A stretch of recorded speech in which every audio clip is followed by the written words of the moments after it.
दोस्तों, वो ऐतिहासिक दिन जब भारत ने विक्रम लैंडर को चंद्रयान 3 को चांद के सदर्न पोलर रीजन के पास में सॉफ्ट लैंड करके इतिहास रच दिया था।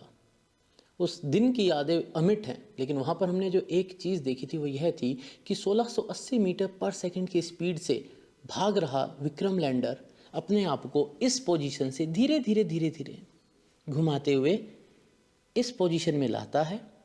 जब वो इस पोजीशन में पहुंच जाता है तब वो भांपता है कि क्या नीचे आराम से उतरा जा सकता है, और जब वो अपने नीचे उतरने की जर्नी को चालू करता है तो सबकी सांसें थमी रहती हैं कि किस तरीके से हमें कर पाएंगे, हो पाएगा कि नहीं हो पाएगा। लेकिन फिर ऑन बोर्ड कंप्यूटर सब कुछ सक्सेसफुली करते हैं और जोरदार तालियां, यानी हमने एक इतिहास के पन्ने पे अमिट छाप छोड़ दी। अगर वहीं हम बात करें स्पेस एक्स के फ्लिप टेस्ट की, स्टारशिप स्पेस एक्स का एक बहुत ही एम्बिशियस मिशन है, उसका जो फ्लिप टेस्ट किया जाता है तो स्टारशिप लिफ्ट ऑफ करता है। ऊपर एक सर्टेन हाइट पे पहुंचने के बाद उसके इंजन्स को बंद कर दिया जाता है, वो हॉरिजॉन्टल सिचुएशन में आता है और गिरने लगता है, उसके फिन्स को एडजस्ट करा जाता है। फिर थोड़ी देर बाद जब वो नीचे गिर रहा है, थोड़ी देर बाद उसके इंजन्स को फिर से चालू किया जाता है, उसको फिर से वर्टिकल पोजीशन में लाया जाता है इस तरीके से, और फिर से टच डाउन हो जाता है। यानी कुछ कलाबाजियाँ, कुछ करामाती सिचुएशंस हम देख रहे हैं जहाँ पर स्पेस के अंदर हम, चाहे हमारा लॉन्च व्हीकल हो या हमारा विक्रम लैंडर हो, उनको हम घुमाते हैं, फिराते हैं, पलटते हैं। यानी एक तरीके से हम कह सकते हैं कि हम रॉकेट योगा की बात कर रहे हैं। लेकिन चालू करने से पहले दोस्तों, एस्ट्रोनॉमी एंड एस्ट्रोफिजिक्स के कोर्स के लिए एनरोल किया कि नहीं? अभी आदित्य L1 पॉइंट पे पहुंच जाएगा 6 जनवरी 2024 को। कैसे पता चलेगा कि वो सही रास्ते जा रहा है कि नहीं जा रहा, वो कौन सी टेक्निक है जो यूज़ करी जाती है, तो उन लोकेशंस को कैसे निकाला जाता है, वो भी इस कोर्स के अंदर हम डिस्कस करने वाले हैं। और जो डिस्क्रिप्शन है इस कोर्स के बारे में, उसका लिंक मैं इस वीडियो के डिस्क्रिप्शन में डाल दूंगा, तो उस वीडियो को देख लेना। एक लिंक मिलेगा ऐप का, जहां पर आप सीधा पहुंचेंगे निम्बस एजुकेशन की ऐप पर, और वहां पर जाके भी एक्सप्लोर कर सकते हैं इस कोर्स के बारे में भी, और बाकी जो कोर्सेज अभी चल रहे हैं उन कोर्सेज के बारे में भी। तो दोस्तों, डिले मत करो, तुरंत एनरोल कर लो, because it is going to be a very interesting course. Continue. दोस्तों, मैं हूं तुम्हारा mentor friend Manish Purohit, I am a former scientist, और आज अपन इसी रॉकेट योगा की बात करेंगे कि किस तरीके से ये लॉन्च व्हीकल के अंदर ऐसी क्या चीज़ें यूज़ होती हैं जो कि वर्टिकल से हॉरिजॉन्टल से फिर से वर्टिकल और फिर टच डाउन करवा दिया जाता है। देखो, ये इमेज तो बहुत ही शानदार, फॉल्कन हैवी के 2 बूस्टर एक साथ आकर लॉन्च पैड पे टच डाउन कर रहे हैं, और स्पेस एक्स ने तो अब 100-200 पता नहीं कितनी ही बार अपने बूस्टर्स को वापस रिकवर कर लिया है। रिसेंटली ब्लू ओरिजिन ने भी एक एक्सपेरिमेंट करा अभी, और उसके अंदर उनने भी अपने फर्स्ट स्टेज को, लॉन्च व्हीकल को वापस टच डाउन करवा दिया, ये जो सामने हम देख रहे हैं। वहीं पे चाइना ने भी vertical take off and vertical landing की कैपेबिलिटी को भी डेमोन्स्ट्रेट कर दिया है। लेकिन ये कंट्रोल कैसे किया जाता है? देखो, stability, look at this stability, जैसे कि कोई ने इसको पकड़ा हुआ हो हवा में, ये अचीव कैसे किया जाता है दोस्तों? तो इसके पीछे बहुत बेसिक सी फिजिक्स है जो आज हम समझेंगे। उसके लिए हमें समझना पड़ेगा 3 ऐसी टर्म्स को जो कि बहुत ज़्यादा यूज़ होती है जब हम बात करते हैं या तो एयरक्राफ्ट्स की या सैटेलाइट टेक्नोलॉजी की, जिसको कहते हैं रोल, यो एंड पिच। तो मान लो ये एक एयरक्राफ्ट है, अगर ये एयरक्राफ्ट यूं है और ये ऐसे ऐसे टर्न हो रहा है यूं, इसको हम रोल कहते हैं। अगर ये यूं टर्न हो रहा है तो हम इसको यो कहते हैं, और अगर ये यूं टर्न हो रहा है तो हम इसको पिच कहते हैं। तो ये रोल है, ये यो है और ये पिच है। इनको कंट्रोल करते हैं तब हम ओरिएंटेशंस को कंट्रोल कर पाते हैं। लेट्स गो बैक एंड सी, एक बार फिर से वापस पीछे जाके देखें तो यहाँ पर जो ये लॉन्च व्हीकल है, इस लॉन्च व्हीकल की ओरिएंटेशन को, ये यूं ऊपर जा रहा है, इसको ऐसे वर्टिकल किया गया है, ऐसे हॉरिजॉन्टल किया गया है, फिर वापस से वर्टिकल करा गया है, यानी ये भी तो एक मूवमेंट ही किया गया है, ये जो हो रहा है यहाँ पे जो हमें दिख रहा है। सिमिलरली जब हम बात करते हैं चंद्रयान के विक्रम लैंडर की, तो विक्रम लैंडर जब है वो जब यूं हॉरिजॉन्टली यूं जा रहा था तो उसको भी तो घुमाकर हमने ऐसे वर्टिकल किया था, फिर वो जब टच डाउन के नीचे जाता है, जैसे इस ओरिएंटेशन से वो कंप्लीटली वर्टिकल ओरिएंटेशन में आता है, एंड देन टच डाउन करता है। लेकिन ये करा कैसे जाता है? तो इन चीज़ों को समझने के लिए कि भाई एक सिंपल इन्फोग्राफिक से हम समझें, तो अगर एक एयरक्राफ्ट को हम लेते हैं और वो जो एयरक्राफ्ट है उसके जो विंग्स हैं उसके ऊपर कुछ स्ट्रक्चर्स लगे हुए होते हैं जिनको हम कहते हैं एलरॉन्स। तो लेफ्ट एंड राइट में दो लगे हुए हैं। लेफ्ट वाले को अगर मैं नीचे कर देता हूँ, राइट वाले को अगर मैं ऊपर उठा देता हूँ, तो ये जो एयरक्राफ्ट है ये यूं घूम जाएगा। अगर मैं देखूं तो मैं क्या बोलूँगा, एयरक्राफ्ट क्या कर जाएगा? अगर एयरक्राफ्ट यूं घूम गया तो हम कहेंगे कि एयरक्राफ्ट रोल कर गया है। ओके, अब यहाँ पर देखते हैं हम, तो ये जो फुटेज है इसके अंदर हम देखेंगे कि ऐसे ही there is some adjustment happening. ये फिन्स हैं स्टारशिप के जिसको एडजस्ट किया जा रहा है जिससे कि जो सिचुएशन है, जो हॉरिजॉन्टल पोजीशन है, हम उसको मेंटेन कर सकें। ये बेसिक फिजिक्स है जो एयरक्राफ्ट में भी लग रही है लेकिन यहाँ पे भी लग रही है। अब प्रॉब्लम क्या है? प्रॉब्लम ये है एयरक्राफ्ट धरती के एटमॉस्फेयर में उड़ते हैं। स्टारशिप का जो एक्सपेरिमेंट हो रहा है ये भी धरती के एटमॉस्फेयर में ही हो रहा है। लेकिन सारी सिचुएशन में जो हमारे लॉन्च व्हीकल या स्पेस क्राफ्ट होते हैं उनको सब जगह एटमॉस्फेयर मिलेगा ज़रूरी नहीं है, क्योंकि डिफरेंस ये है कि जब हमने बात करी विक्रम लैंडर की, तो हमारा विक्रम लैंडर ये सारी जो कलाबाजियाँ कर रहा था वो चांद पर कर रहा था जहाँ पर एटमॉस्फेयर है ही नहीं। तो उस केस में ये जो फिन्स हैं इनका कोई रोल ही नहीं बचता है, इन विंग्स का, इन एडजस्टमेंट्स का कोई रोल ही नहीं बचता। क्यों? क्योंकि अगर एटमॉस्फेयर नहीं है तो हम ये एडजस्टमेंट नहीं कर सकते। इसीलिए इंजन को फायर करा जाता है। अब इंजन को फायर कर कर हम ये सारी काबिलियत कैसे अटेन करते हैं उसको देख लेते हैं। तो भाई ये जो फिगर हमें बता रही है कि अगर हमें हमारे रॉकेट को योगा करवाना और अलग अलग आसनों में उसको लेके आना है तो हमारे पास 4 पॉसिबिलिटी हैं: movable fin, gimballed thrust, vernier rockets and thrust vane. एक एक करके समझते हैं। तो सबसे पहले हम देखें तो हम बात करते हैं, जो हमारा सबसे पहले था मूवेबल फिन्स की। अगर हम बात करें तो वो हमने देखा मूवेबल फिन्स कौन सा था, यहाँ पर फिर से दिखाता हूँ। ये देखो, ये मूवेबल फिन्स था। तो अगर मेरे पास मूवेबल फिन्स हैं तो मैं एडजस्ट कर सकता हूँ उसकी एटीट्यूड, कहते हैं इसको एटीट्यूड, कि किस तरीके से वो अलाइंड होगा उसको हम एडजस्ट कर सकते हैं। अब मैं बात करूँ अगर जिम्बॉल्ड थ्रस्ट की, तो अब यहाँ देखना रॉकेट के इंजन्स फायर हो रहे हैं, बट अब देखना इनका एक सटल मूवमेंट दिखेगा आपको एडजस्ट करने के लिए। ये देखो दिख रहा है, इसको जिम्बॉलिंग कहते हैं। और फिर थ्रस्ट को कंट्रोल करके, और देखो यहाँ पे फिन्स भी ऐसे घूमे हुए हैं।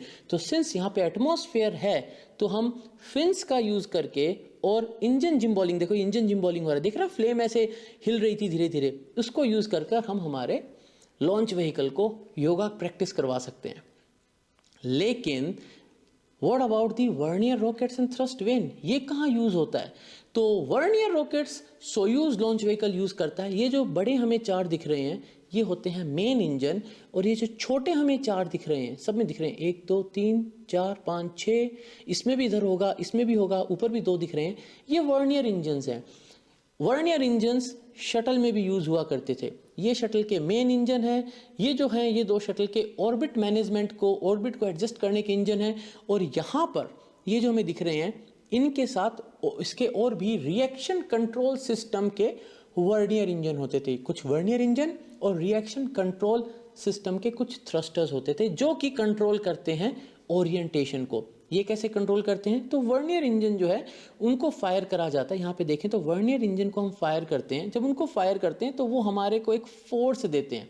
इसका मतलब ये हुआ कि अगर हमें हमारे रॉकेट से योगा करवाना है तो हमारे रॉकेट के अंदर कुछ ऐसा सेटअप होना चाहिए जो यह बता सके कि आपका एटीट्यूड, यानी आपकी सिचुएशन कैसी है, आपको किस रास्ते पे जाना है। यानी there has to be some guide जो आपको ये बता सके कि आपको इस पोजीशन में जाना है, आपको इस ओरिएंटेशन में होना है। अगर आप उस ओरिएंटेशन में नहीं हैं तो कंट्रोल मैकेनिज्म पिक्चर में आता है। वो जो कंट्रोल मैकेनिज्म है वो कमांड जनरेट करता है। वो कमांड जब जनरेट होती है तो अगर मेरे पास मूवेबल फिन्स है तो मैं उसको एडजस्ट करूंगा, अगर मेरे पास जिम्बॉल्ड थ्रस्ट है तो मैं उसकी जिम्बॉलिंग करूंगा, मेरे पास वर्नियर रॉकेट्स है तो मैं उनको फायर करने की कमांड दूंगा, या थ्रस्ट वेन को यूज किया जाएगा कि मैं मेरे डायरेक्शन को चेंज कर सकूं। और जब ये सब कुछ होता है तो इसको कहते हैं रिएक्शन कंट्रोल मैकेनिज्म। यानी यहां पर हमारे पास एक कंप्लीट सेटअप है जहां पर गाइडेंस से कंट्रोल के पास इंफॉर्मेशन जाती है, कंट्रोल जो है वो उस इंफॉर्मेशन को उठाकर प्रोसेस करके फोर्स या टॉर्क जो लगाना है